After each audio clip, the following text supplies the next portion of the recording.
When the call came in on the morning of July 24th, 2025, nobody in Clearwater, Florida could have prepared for what it meant. Emergency dispatchers logged a cardiac arrest at a residential address in the beachside community. But this was no ordinary address, and this was no ordinary man. The person on the other end of that call was reporting that Hulk Hogan, one of the most recognizable human beings on the planet, was unresponsive. Within minutes, fire trucks and paramedics were racing toward the mansion of Terry Gene Bollea, the man the world knew as the immortal Hulk Hogan.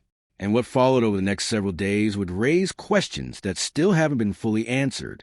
Emergency personnel from Clearwater Fire and Rescue responded to the call at 9:51 a.m. They reached Hogan's home and immediately began life-saving measures, working desperately to revive him as they transported him from property. Footage captured by bystanders near the scene showed paramedics performing chest compressions as Hogan was wheeled out. Despite those efforts, the man who had once lifted Andre the Giant off the ground at WrestleMania 3 could not be saved. He was rushed to Morton Plant Hospital, where doctors pronounced him dead. Hulk Hogan was 71 years old. The statement from his family arrived on social media shortly after. It read in part, "It is with a heavy heart and deep sadness that we confirm we have lost a legend. Our beloved Terry Bollea, known worldwide as Hulk Hogan, passed away today surrounded by his loved ones." The World Wrestling Entertainment Organization followed with its own tribute, calling him one of pop culture's most recognizable figures and crediting him with helping the WWE achieve global recognition in the 1980s. Within hours, tributes poured in from wrestlers, athletes, celebrities, and fans across every continent. To the public, the explanation seemed straightforward. Here was a man who had endured decades of physical punishment inside a wrestling ring, had undergone more than 24 surgical procedures over the course of his career, and had been quietly battling serious medical conditions. The initial story was one of a body finally giving out, but the official story was about to become far more complicated. On July 31st, 2025, the Pinellas County Forensic Science Center released a cremation approval summary report that confirmed Hogan's official cause of death as acute myocardial infarction, a heart attack. The report, obtained by multiple major news organizations, including CNN, ABC News, and Today, stated clearly that the manner of death was natural. The medical examiner's office confirmed that no autopsy or independent exam had been performed, and that the death was certified by Hogan's primary care physician. The report also noted the contributing conditions that made Hogan vulnerable to such an event. He had been living with atrial fibrillation, an irregular, rapid heartbeat, and chronic lymphocytic leukemia, a form of blood cancer that affects white blood cells and bone marrow. Both conditions are known to significantly increase the risk of sudden cardiac arrest, and together they painted a picture of a man carrying serious medical burdens that were not fully visible to the public. Atrial fibrillation alone is a condition that disrupts the heart's natural rhythm, reducing the organ's ability to pump blood efficiently. Over time, it raises the risk of blood clots, strokes, and cardiac events. Combined with leukemia, which affects the immune system and cardiovascular function, Hogan's medical history was consistent with a sudden fatal cardiac episode.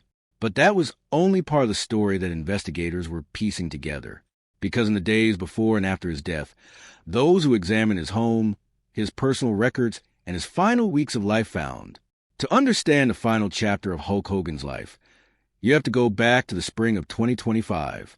In May of that year, a representative for Hogan told TMZ that the wrestler had undergone a little fusion procedure on his neck and that recovery had been swift. The statement was low-key, almost casual, but the reality, as it emerged later, was significantly more serious. In early July 2025, with Hogan absent from public life for weeks, his wife Sky daily addressed growing concern directly through her Instagram account. She confirmed that Hogan had been recovering from what she described as a major 4-level anterior cervical discectomy infusion, referred to in medical terms as an ACDF procedure. She called it an intense surgery with a long and layered healing process. She explained that over the previous 6 weeks, the recovery had involved not just his spine, but also his vocal cords, as well as eating and breathing tubes that are clamped during surgery. Hogan had been in and out of the hospital multiple times as part of that process. An ACDF at 4 levels is a demanding operation. Surgeons remove damaged discs in the cervical spine. the section of the spine located in the neck, and then fuse adjacent vertebrae together to stabilize the structure and relieve pressure on spinal nerves. For an older patient with existing cardiovascular and immune system conditions, the procedure carries layers of risk, including potential complications to the nerves governing breathing. Medical specialists noted after Hogan's death that such a surgery, combined with his history of atrial fibrillation and leukemia, would have placed significant strain on his body. Skye Daly had been firm in her statement during early July. She denied that he was in a coma, denied reports of brain damage, and stated that his heart was strong. But she also acknowledged the seriousness of what his body had been through. Less than 3 weeks after her statement, Hogan was gone. The question investigators found themselves asking was simple. Had the surgery contributed? His widow indicated publicly after his death that she was consulting with legal counsel about the possibility of a medical malpractice claim.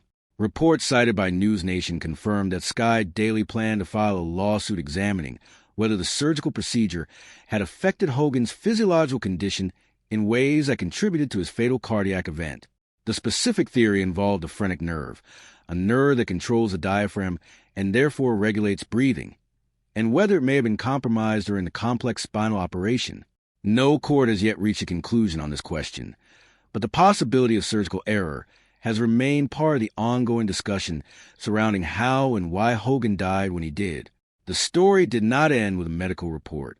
When law enforcement personnel first arrived at Hogan's Clearwater mansion, they found themselves in one of the most recognizable private residences in the state of Florida, a sprawling property that, together with an adjacent home, carried a combined estimated value of around $11 million. And inside that home, they noticed things that prompted a deeper look. Hogan was known to be careful about his privacy and security. He had invested in a sophisticated home security system, one that included cameras, motion sensors, and multiple backup mechanisms. For a man of his public profile, that level of protection made sense. Investigators expected to find a detailed digital record of comings and goings at the property. What they found instead was that the security system had been manually disabled from inside the home. There was no power outage. There was no technical failure. The system had been intentionally turned off by someone with knowledge of the property's layout and access codes. And critically, there were no signs of forced entry anywhere on the property. Doors and windows had not been tampered with. Nothing suggested that any outside individual had broken in. This finding was significant and led authorities to bring in the FBI, whose specialized teams examined Hogan's digital security network and smart home systems in detail. These systems often maintain logs that record when alarms are armed and disarmed, when cameras are activated or deactivated, and when any user inputs are made. According to reports, the digital review confirmed that the deactivation had occurred locally, from within the property, but could not definitively identify who had carried it out. The FBI's involvement in what had been officially ruled a natural death was itself unusual, and it generated considerable public interest. Federal teams specializing in cybercrime and digital forensics combed through Hogan's electronic records. What they could not establish from the digital trail alone, they hoped to find through other means. One of the most discussed elements of the investigation involves a phone call that Hogan received several days before he died. Skye Daly later described to investigators how Hogan had received the call and how visibly unsettled it had left him. She said she had rarely seen him look the way he did after ending that conversation, pale and shaken in a way that was out of character for a man known for composure under pressure. He spoke very few words during the call and then ended it. He did not share the details of what was said. Digital forensic teams attempted to trace the origin of the call.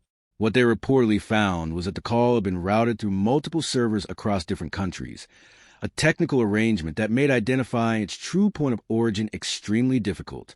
This level of routing complexity is not consistent with ordinary telephone communication. It required deliberate effort and technical knowledge. Whoever placed the call did not want to be found.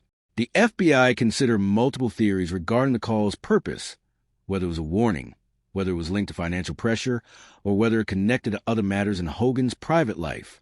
None of these theories has been publicly confirmed. What investigators agreed on was that the call was not accidental and that it had produced a visible and lasting reaction in Hogan himself.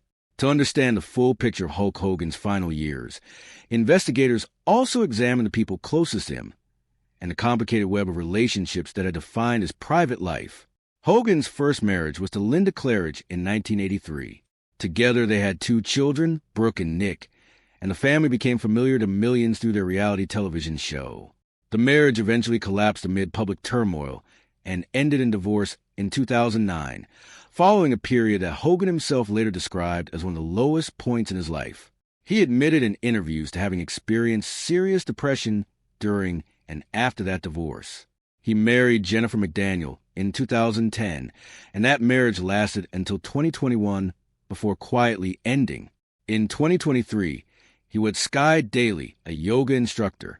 Friends describe her as a stabilizing presence in his life, someone who encouraged meditation, clean eating, and a focus on well-being. Hogan described her as an anchor, but not everyone in Hogan's orbit had found peace with his choices. His relationship with his daughter Brooke had grown distant over the years. She was not present at his 2023 wedding. Her absence from family events had become a pattern. Their estrangement deepened through the public scandals of Hogan's later career, and the distance between them only grew over time. Brooke had actually made a formal request to be removed from her father's will prior to his death. She later explained in interviews that she had been worried about the conflict that would inevitably follow his passing and had wanted no part of it. She said she had been sobbing when she made the decision and had told those handling the estate to take her off everything. The consequences of that decision became clear when court documents were unsealed in Clearwater in the months following Hogan's death. His son, Nick, was named the sole beneficiary of the estate. Court filings obtained by multiple outlets, including Us Weekly, TMZ, and The Hill revealed that Hogan's estate included approximately $800,000 in personal and intellectual property, $200,000 in cryptocurrency holdings, including Bitcoin and Ethereum, and a right to publicity valued at $4 million, bringing the total probated estate to nearly $5 million. His real estate holdings, estimated at approximately $11 million, were held separately. Sky Daily was listed not as a beneficiary, but as a surviving spouse, a legal designation that carries its own rights under Florida law.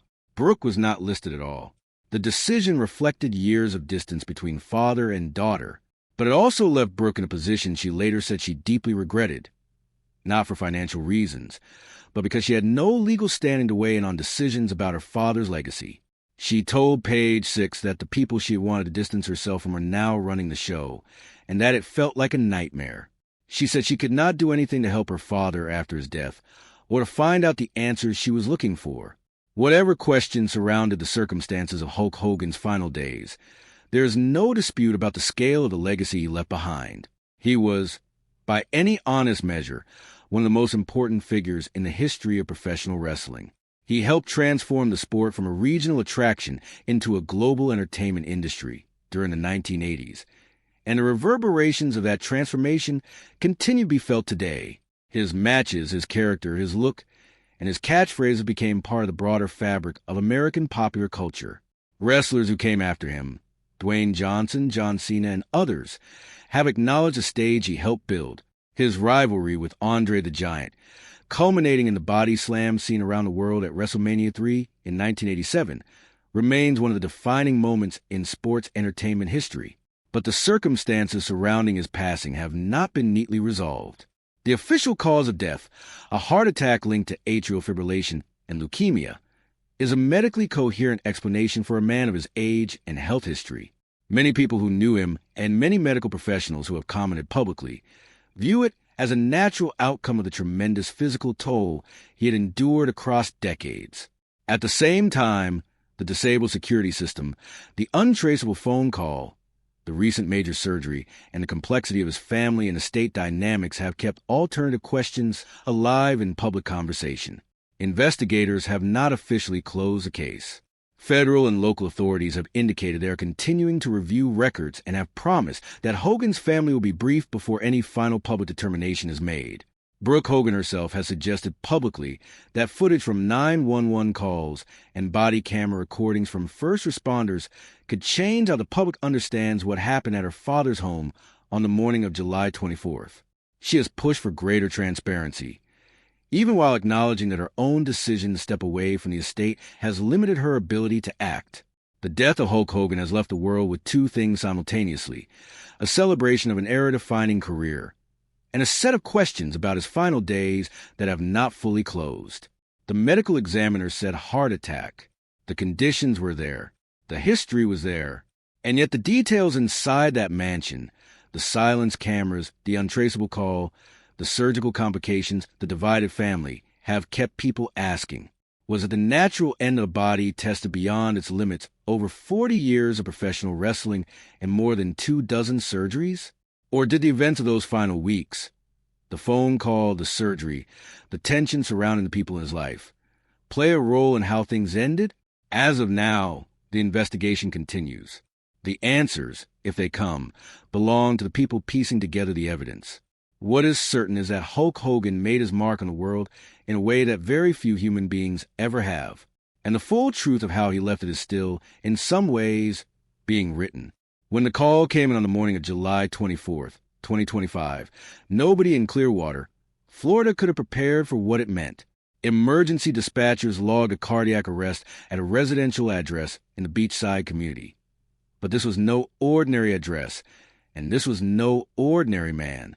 The person on the other end of that call was reporting that Hulk Hogan, one of the most recognizable human beings on the planet, was unresponsive. Within minutes, fire trucks and paramedics were racing toward the mansion of Terry Gene Bollea, the man the world knew as the immortal Hulk Hogan. And what followed over the next several days would raise questions that still haven't been fully answered. Emergency personnel from Clearwater Fire and Rescue responded to the call at 9:51 a.m. They reached Hogan's home and immediately began life-saving measures, working desperately to revive him as they transported him from the property. Footage captured by bystanders near the scene showed paramedics performing chest compressions as Hogan was wheeled out. Despite those efforts, the man who had once lifted Andre the Giant off the ground at WrestleMania 3 could not be saved. He was rushed to Morton Plant Hospital, where doctors pronounced him dead. Hulk Hogan was 71 years old. The statement from his family arrived on social media shortly after. It read in part, "It is with a heavy heart and deep sadness that we confirm we have lost a legend. Our beloved Terry Bollea, known worldwide as Hulk Hogan, passed away today surrounded by his loved ones." The World Wrestling Entertainment Organization followed with its own tribute, calling him one of pop culture's most recognizable figures and crediting him with helping the WWE achieve global recognition in the 1980s.